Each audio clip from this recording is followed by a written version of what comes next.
Hello guys, namaste. Welcome back to Aroma Artisans.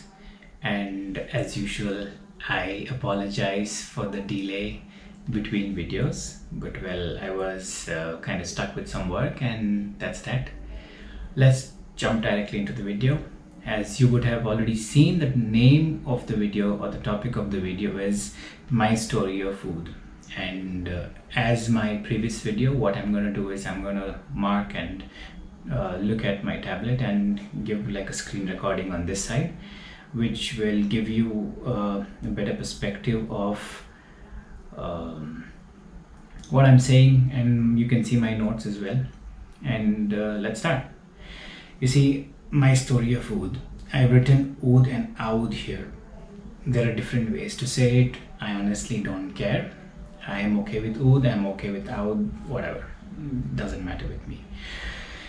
Now, the first thing that I want to get clear before I get into all the topics is disclaimers. I am not a champion of oud. I have just been using oud for probably 3-4 years now, and when I say using, I have started liking oud for that much time. Before that, I have tried oud, but I didn't like it that much. But anyways, I am not a champion of oud. My words are not written in stone. They're just my words. Secondly, I'm talking about the scent profile and not the nature of oud. I'm not here going to judge whether it's natural or synthetic. I'm just talking about the scent profile. When I say scent profile, you can be talking about how let's say Boss Bottled Oud has that slight oud profile. Obviously it does not have real oud as far as I know, mainly because of the pricing, but anyways, we'll get to that later. I'm only going to talk about the scent profile. If I say oud, consider scent profile of oud is what I said. Now what I'm going to do is I'm going to give two perspectives. The two perspectives are the end user and using in blends. The end user, like I have purchased a perfume or an oud oil from someone, and I'm using it. That's the end user. The second one is I have purchased a lot of oud and I'm trying to mix and make a perfume or make a blend, and I'm going to sell it to somebody else. I am the user who is blending it in a final product. So it's more like one is a buyer, one is a seller. And my views will change over time. Can change, will change. I am not sure. I have a very strong feeling they will change, because there are some things that I never liked in the past but I love today. Oud is an example. And a lot of information that I have found out is available online. Parts of this is something that I have worked on or I have received, or my personal samples of oud, and some things that I have spoken to other perfumers and read online, maybe on some forums or something like that. So most of it is like information from here and around. And the most important thing here, this part, I am not here to discourage anyone from buying oud. I am more than happy to make people smell oud, because I feel that it is something that everyone should smell, understand, and because I have a very strong feeling that everyone sooner or later will like oud. So let's jump into the topics of discussion here, or the questions that come into picture.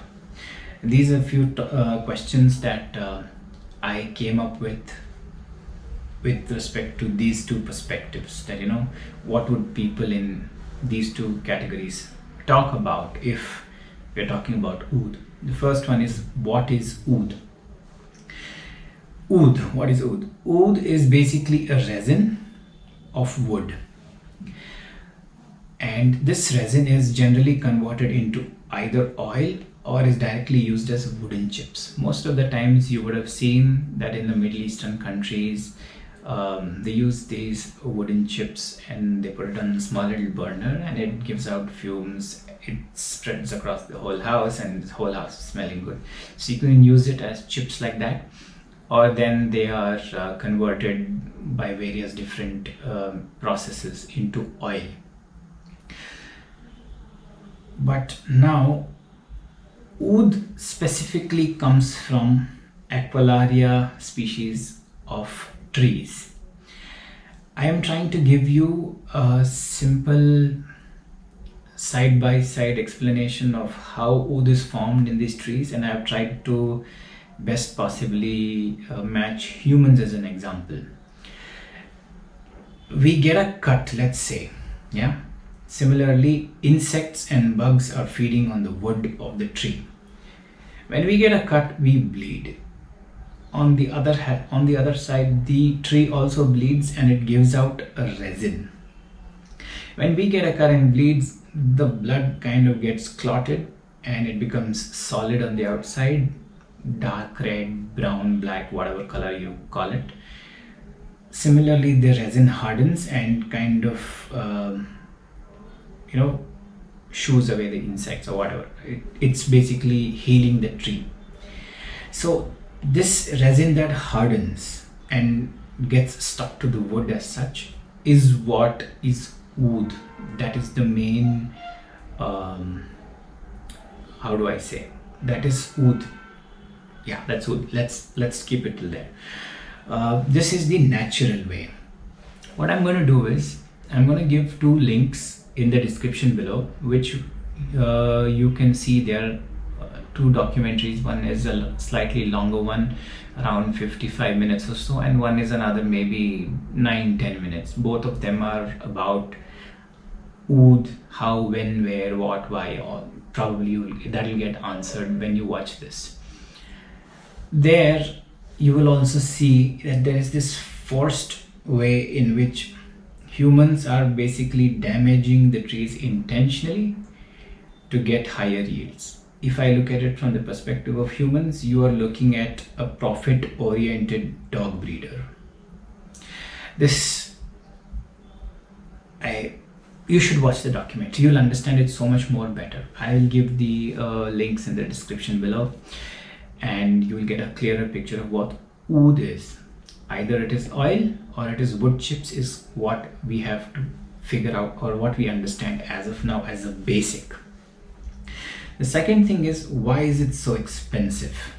Again, you will see the reasons in the documentary why it's expensive, but let's just point out the main reasons. It's rare because there are very few species of this Aquilaria wood that produce oud. There are around 17 in total, but out of those 17 also only 9 of them produce oud as such. The low yield, even though you have, let's say, 9 out of 17 species that produce wood, they say that only 7 out of 100 trees produce oud. And even more crazy is that when you use 70 kg of wood, you get only 20 ml of yield. That's very low yield for so much of work, and hence it's very expensive. In the documentaries, you'll also see that it is illegally harvested in many countries, and these countries have banned harvesting or using these trees for getting oud because these trees are getting endangered, and many countries feel that we might lose out or on these trees and they might get extinct. So it is being made illegal in many countries. Extremely high demand. Today every perfume house wants to have some oud in their perfume because of so many reasons. Increasing longevity, there's so much liking towards oud, and so on and so on. So the demand is extremely high, especially in the high-end luxury market as such, because the prices just keep going higher and higher and higher. So it's pretty crazy. I would say that watch the documentary, you'll get better understanding as such. And oud as such, the variety also is quite large.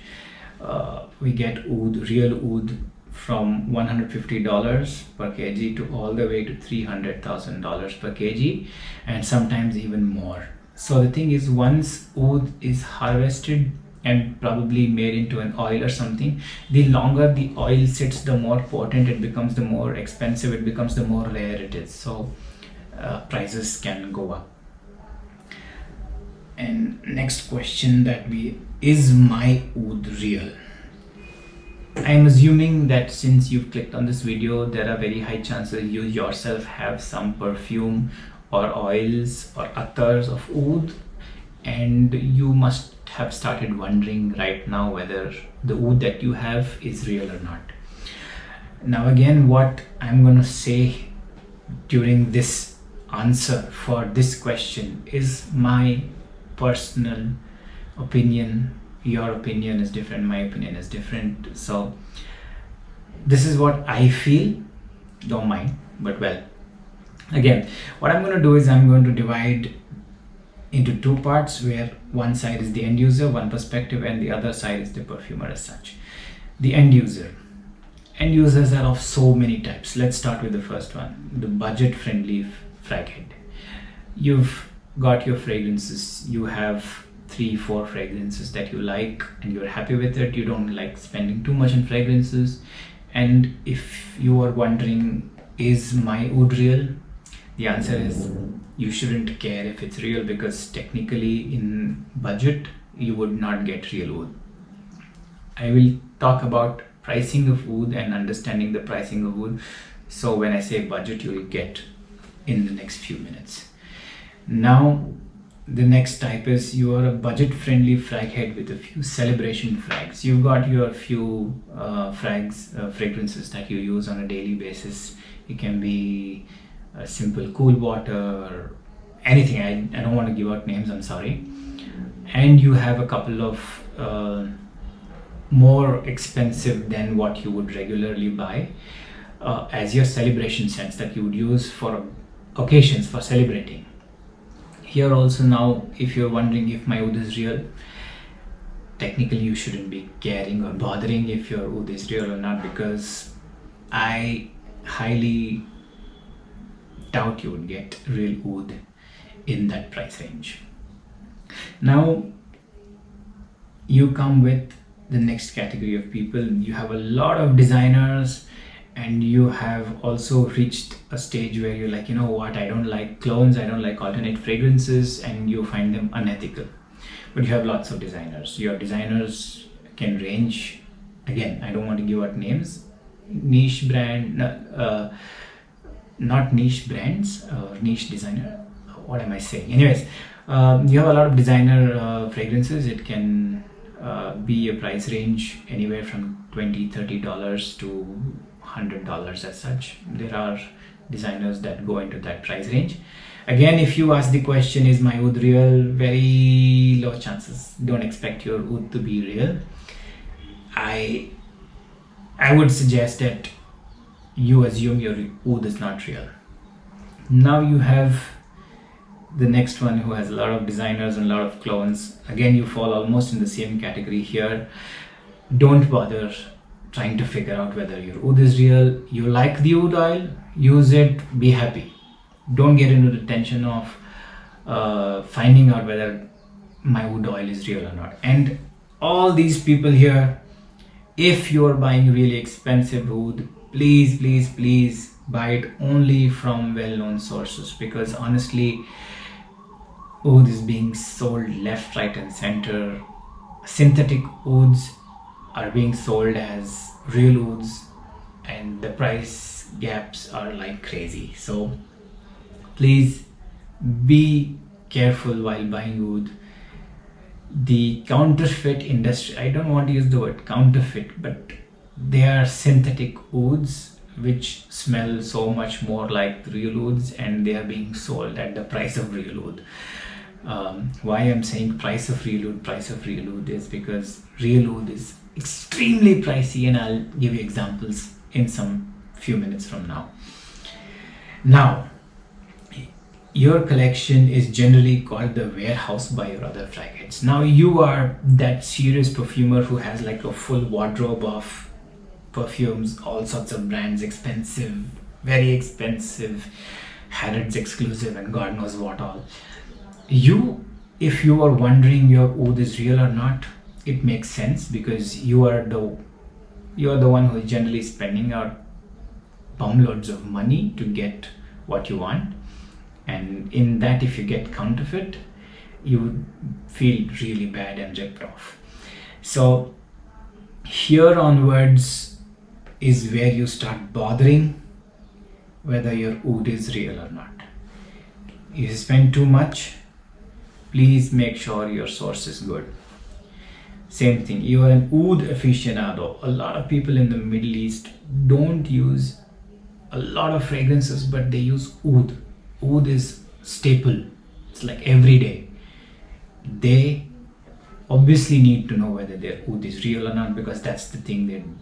They're an aficionado. They spend money on quality oud, and these people generally have their set vendors or sellers or from where they buy. So very high chances these oud aficionados have real oud. And if you're using oud for religious reasons, then I cannot comment, because I wouldn't know the definition of what oud is used and why it is used in the religion show. So I shall not mention about this, whether your oud is real or not. That's up to you. Now we come to Perfumer. You make fragrances in the category of $100 to $15 to $100. Your oud cannot be real unless you got really lucky with a big stash of oud for some throwaway price. Your oud, very high chances, is not real. And again, real and not real is such a different interesting topic to debate about, which probably I think it can be a whole different video.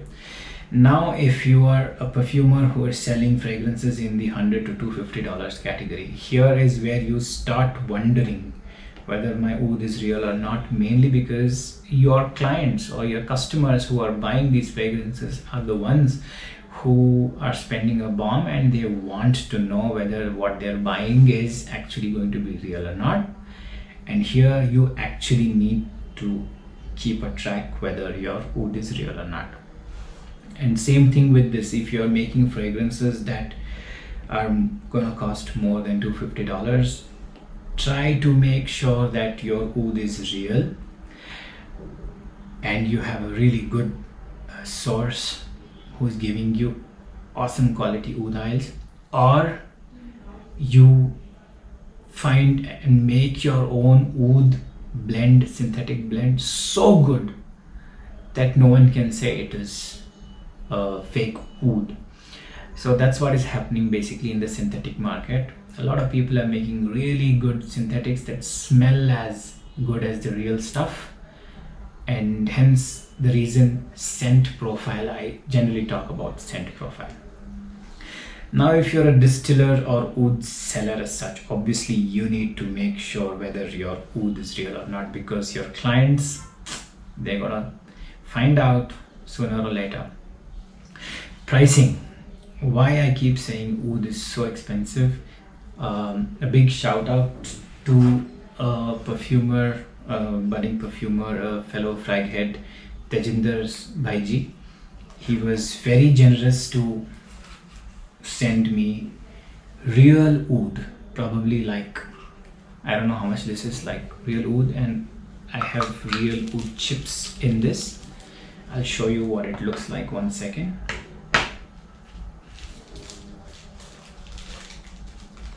So I have like real oud chips. I don't know if you can see it. Yeah, okay. So a big thank you, Tejinder Bhaiji, for sending out real oud, because I wouldn't know what real oud is or not. And obviously, before I get to the pricing part, here is the question that you guys would have got here, that I'm not a champion of oud. Yeah, why should we bother about what you're saying? Well, I got a sample of real oud, and I have been purchasing ouds, whether real, synthetic, I don't know, but I have like a lot of ouds. They seem to be high quality. This is Castoreum, obviously it's not oud. civet. Then I have Kashmiri oud. Obviously, I don't think there's something called Kashmiri oud. And then I have something called Zukur oud. Again, this is like, so I have purchased oud. I have something called cocoa brick oud, which smells like burnt coconut. And so again, the scent profile has some skank which is similar to oud as such, and I consider it as oud and I am okay with it. Like I have oud de la saffron. This is saffron and oud. It's very liquidy, the viscosity as such.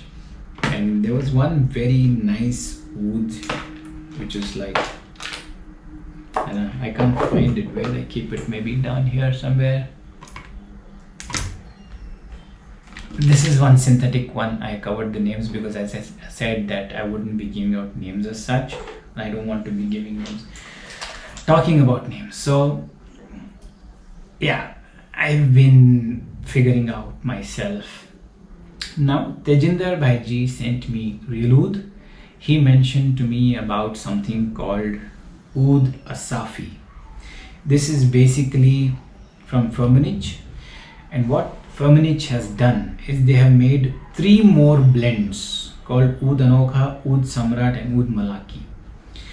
And you might not believe me, but like for example, this oud asafi, what they're saying is the purest of the purest oud.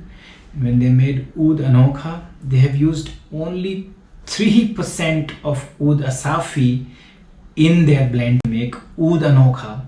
And I'll put the screenshot of the pricing of oud anokha, which has only 3% real oud. Similarly, oud samrat has 1.2% of oud asafi. And I'll put this pricing of oud samrat. And oud malaki has 0.2% of oud asafi, and I'll put the pricing of oud asafi. Looking at these prices by such a big brand like Perfumery, looking at these prices, you need to now start contemplating whether the oud that you got is real or not. It might be, it might not be. My reason for this video is to make you guys feel happy that you like the oud that you have, and not be sad trying to wonder whether your oud is real or not. Be happy with your purchase because you have purchased it because you like the way it smells.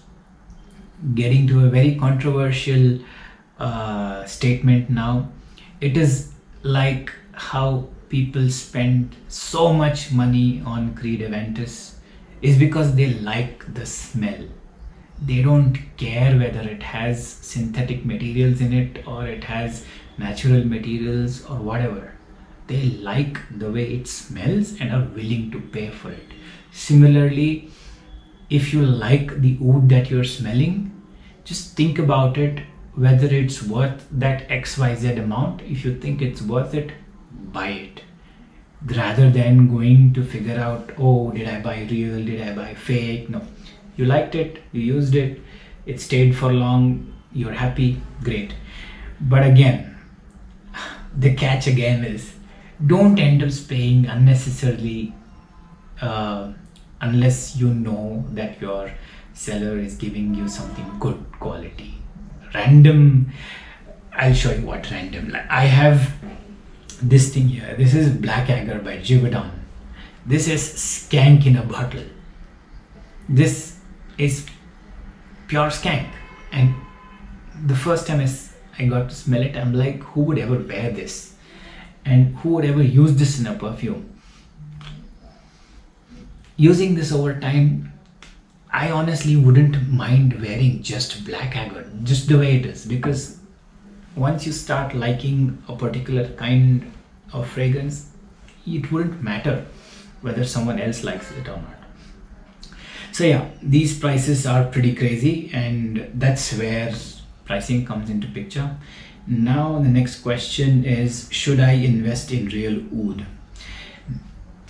Directly coming and being very straightforward. If you are an aficionado, you want to know exactly what real oud smells like once in your lifetime, so that the next time you're buying any other oud, whether it is synthetic or real, it doesn't matter, but you know, okay, this smells good, this smells something like the real deal. Like how now I have this, thanks to Tejinder Bhaiji, that I know what real oud smells like, and I can now be a better judge of how much I want to spend on my oud.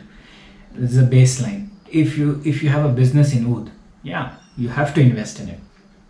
If your religion says that you need to use oud, well, invest in it. If you're a high-end perfumer, yes, because your customers are going to be very careful while choosing fragrances, or they would know, they would be aficionados. So these are times when you invest in real oud. Now, when does it not make sense to invest in real oud? When you are happy with the profile, the scent profile of synthetic oud, and it's cheap, well, you don't need the real thing. When you understand that there is a very small bifurcation, or it's like you understand the difference between naturals and synthetics, and understand that synthetics is in a way very important in today's day and age in perfumery, and can reduce the cost of particular material, then invest in the synthetic than on the natural. Again, because you prefer profile over properties. Religious restrictions, well, if again a religion says don't buy this and buy that, well, that's your choice. You're a budget perfumer, you would probably not wanting to afford or spend so much money on real oud. And the last thing, as I said, if you're an extremely skilled perfumer where you have a lot of synthetics and you made an amazing blend that smells exactly like real oud, well, good to go, great. You are saving a lot of trees by using synthetics. And I'm very happy to listen to your views, whether you should be buying or you should not be buying real oud. Should I invest? I shouldn't even use the word buy, it's more like invest. Well, you can invest in oud now, stock it up and sell it in the future, and you can thank me later. Will it be difficult to get real oud in the future? Yes, it's going to be very difficult in the future to get real oud, keeping in mind many countries are banning cultivation and distillation and whatnot. But like many other materials, ambergris, civet, so many things that fall under IFRA, people are making high quality synthetic materials that smell as good as the real thing. So yes and no. If you specifically need real oud, difficult, but if you're okay with just the scent profile, you will get the best of the best in the future as well. Final thoughts. Let's get this out. Okay, the final thoughts. Oud is awesome. No two ways about it. I love oud. I'm sure you clicked on this video, you love oud. Real oud is expensive and rare. Don't feel sad if you think your oud is not real. It's okay. It's very rare. It's difficult to get your hands on real oud. As long as you love what you have, great. There are very high chances that the oud you have is not 100% natural unless you paid a bomb for it. Yes, unless you paid a bomb for it, there are very high chances the oud that you have is not real. But again, be happy that you like what you purchased, and don't spend too much on something just because it's real. Oud is on the verge of extinction, and unless something is not done about it. So yeah, trees are being cut like crazy, people are being killed. There's a lot of black market situation happening with respect to oud. Difficult topic to put a finger and say that don't do this or don't do that. Well, anyways, again, oud is awesome, I would say. And again, I know that this video has been pretty long. It says 30 minutes. Oh, I'm really sorry to take away so much time, but I hope I've been able to give you a different perspective about oud as a material, and a different perspective about how you look at oud. My personal thoughts is I look at the way it smells rather than finding out if it's natural or fake. I wouldn't even use the word fake, synthetic. And well, that's that. I thank you all for who have stayed back for such a long video.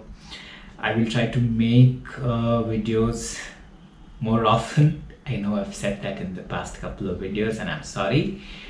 But well, yeah, thank you once again, and very happy to listen to your views and ideas or thoughts in the comments below. Please like and share this video if you feel that your friends should also know a little more about oud. And yes, do not forget to watch the documentary links that I've given in the information below. It gives you a very interesting perspective of oud. Well, take care, have a good day, bye.